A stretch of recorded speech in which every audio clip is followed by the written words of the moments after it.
एके news बन गया है अब जनता की आवाज। नमस्कार, मैं हूं आपके साथ अंजलि त्यागी और आप देख रहे हैं एके न्यूज। आइए बढ़ते हैं खबरों की ओर। कल शनिवार को प्रदेश के मुख्यमंत्री शिवराज सिंह चौहान उदयपुरा में चिनकी बौरास बैराज संयुक्त बहुउद्देशीय परियोजना का भूमि पूजन करने उदयपुरा मंडी प्रांगण में पहुंचे थे। कार्यक्रम की समाप्ति के बाद जैसे ही मुख्यमंत्री का काफिला हेलीपैड जाने लगा तो मंडी गेट के बाहर मौजूद करणी सेना के लोगों ने मुख्यमंत्री को काले झंडे दिखाए और जमकर नारेबाजी की। पुलिस ने मोर्चा संभालते हुए सभी करणी सैनिकों को गिरफ्तार कर लिया और पुलिस थाने ले गई। वहीं करणी सैनिक इस कार्यवाही से नाराज होकर रोड पर ही बैठ गए और जमकर नारेबाजी करने लगे। उदयपुरा पुलिस ने 2 करणी सैनिकों पर केस दर्ज किया। वहीं करणी सेना के मुखिया जीवन सिंह शेरपुर आज उदयपुरा पहुंचे। कल उदयपुरा मुख्यमंत्री के कार्यक्रम में करणी सेना द्वारा किए गए विरोध प्रदर्शन और काले झंडे दिखाने पर गिरफ्तार किए गए करणी सैनिकों के समर्थन में आज करणी सेना के अध्यक्ष जीवन सिंह शेरपुर ने पुलिस थाना के सामने विरोध प्रदर्शन किया। उनकी मांग है कि सेना के जो 2 लोगों के खिलाफ पुलिस ने कार्रवाई की उसको निरस्त कर तुरंत गिरफ्तार सैनिकों को छोड़ा जाए।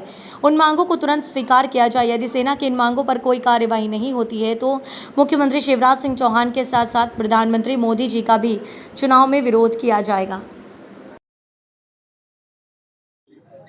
सर, ऐसा क्या मामला है कि आखिर आपको भी आना पड़ा? ऐसी क्या समस्या आ गई है? अभी तो हमें यही समझ में नहीं आ रहा कि हम लोकतंत्र में जी रहे हैं या फिर वापस से अंग्रेजों का राज आ गया है। जी, जब भी हम लोकतांत्रिक व्यवस्था में हमारे मुद्दों को लेकर कोई प्रदर्शन करते हैं तब हमारे को दबाया जाता है, डराया जाता है, धमकाया जाता है।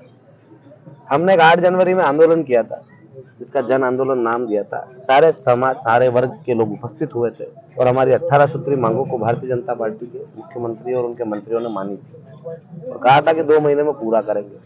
जब उनने 2 महीने में पूरा नहीं किया, 1 महीने का समय हमने एक्स्ट्रा दिया था, तब हमें लगा कि हमारे साथ विश्वासघात हुआ है। हमारे आंदोलन को छल पूर्वक खत्म किया गया है। तब से हर एक करणी सैनिक, हर नगर, हर गांव में जहां भी शिवराज सिंह जी जाते हैं उनका हम विरोध करते हैं। लोकतांत्रिक व्यवस्था में लोकतांत्रिक तरीके से विरोध करते हैं, काले झंडे बताते हैं और वापिस घर आते हैं। और जब हम काले झंडे बताने जाते हैं तो यहाँ के एसपी साहब, जैसे कि यहाँ के ऐसे सभी जगह का प्रशासन किसी को थप्पड़ मारता है, किसी को चाटा मारता है या किसी को ये बोलता है। हमारे पास यहाँ के जो एसपी है उनकी रिकॉर्डिंग है, वो बोल रहे हैं यदि काले झंडे बताओगे तो जूते मारेंगे।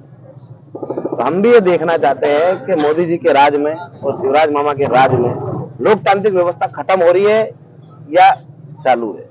क्योंकि जब एक प्रशासनिक अधिकारी जिसके ऊपर जवाबदारी है सब लोगों को साथ में लेके चलने की, यदि कोई रास्ते से भटक रहा है तो उसको समझाने की, साथ में बिठाने की, युवाओं को हर चीज से अवगत कराने की, क्या यहाँ के एसपी साहब को पता नहीं है कि यहाँ का युवा टिकट मांगने के लिए विरोध कर रहा है?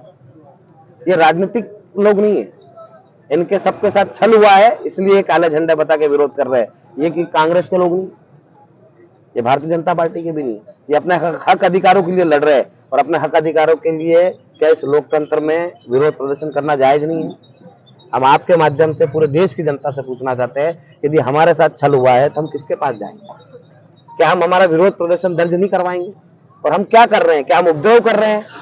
हम चाहते तो हजारों की संख्या में गाड़ियां तोड़ फोड़ भी कर सकते हैं, पर हमने कभी वो रास्ता नहीं चुना, ना हमने कभी उस रास्ते को किसी पे जाने को कहा। हमने कहा लोकतांत्रिक व्यवस्था में शांतिपूर्ण तरीके से अपना विरोध दर्ज करवाना है। जब हमारा विरोध दर्ज हो जाता है तो हम चले जाते हैं। और उस क्या नाम है आपका? मेरा नाम हेमंत राजपूत है। हेमंत जी, क्या वजह है आप उदयपुरा थाने के सामने बैठे हैं? आखिर क्या है आपकी जो मांग? लोकतांत्रिक तरीके से कल शिवराज जी की जन आशीर्वाद यात्रा का काले झंडे दिखाकर विरोध प्रदर्शन किया गया, जो पूरा अनुशासनात्मक था, उसमें कुछ भी नकारात्मक नहीं था, सब अनुशासन के दायरे में किया गया।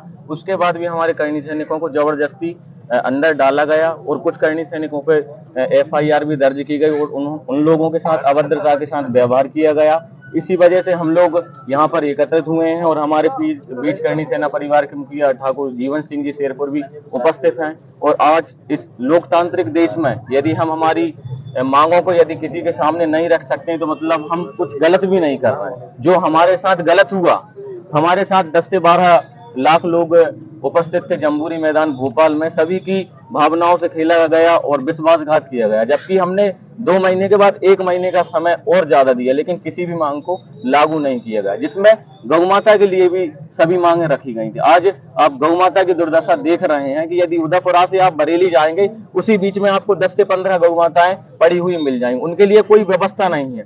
इससे पहले हम उदयपुरा तहसील में गौशाला के लिए भी तहसील का घेराव कर चुके हैं, लेकिन कलेक्टर महोदय ने जो गौ माता के लिए निर्देश दिए हैं और जो नियम लागू किए हैं कि भाई नगर का नगर अध्यक्ष उन्हें देखेगा, गांव का सरपंच उन्हें देखेगा, कोई भी नियम लागू नहीं किया गया। क्या ये केवल घोषणाएं ही कर सकते हैं? अब क्या एजेंडा होगा आपका? एजेंडा यही होगा कि हम इन्हें इस बार वोट से चोट देंगे। करणी सेना परिवार पूर्ण रूप से विरोध करेगा यदि हमारी मांगों को लागू नहीं किया गया तो। इस दौरान यदि कोई समझौता मुख्यमंत्री और आपके बीच में हो जाता तो फिर आप समझौता तभी होगा जब हमारी मांगों को मांगा जाएगा। 22 सूत्रीय जो हमारी मांगे हैं, यदि आप वो मान लेते हैं तो उसके बाद ही कुछ रास्ता निकल सकता है, उससे पहले कोई भी समझौता नहीं होगा। फिलहाल खबरों में बस इतना ही। बने रहिए एके न्यूज के साथ। नमस्कार। एके न्यूज बन गया है अब जनता की आवाज।